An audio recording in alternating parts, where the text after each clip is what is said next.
global commodity markets have plunged in recent months, dragging down the price of rice, wheat and corn by around 50% from their summer peaks. The scale of that shift has seen the food inflation scare that had gripped both developed and developing economies last year disappear. But United Nations Secretary-General Ban Ki-moon has told business and political leaders at the World Economic Forum's annual meeting in Davos that the world has yet to escape an underlying food supply crisis. I've been urging world leaders, particularly leaders of industrialized countries, that they should never lose sight of this issue. This is the issue and challenge for most vulnerable people, 1 billion most vulnerable people in the world. I welcome all these stimulus packages they should make, but at the same time they should pay serious and due attention on the plight of many most vulnerable people. Governments around the world have so far pledged an estimated $6 trillion in the last year to bail out broken banks, guarantee debt and unblock frozen credit markets.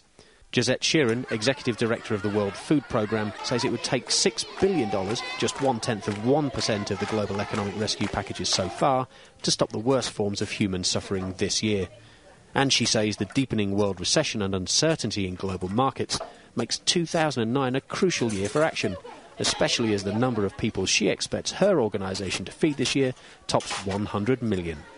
We're witnessing a fundamental breakdown in confidence in global food markets, where nations still are not sure they can get enough food at an affordable price to be able to say they can feed their populations. Stocks are still at an all-time low.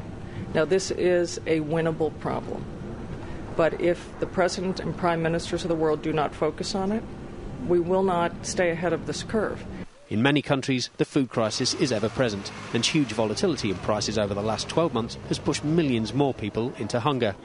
Amitabh Sadangi runs International Development Enterprises India, a company that supplies small-scale farmers with pump and irrigation kits that cut water usage by 50 to 70% and boost crop yields by up to 40%.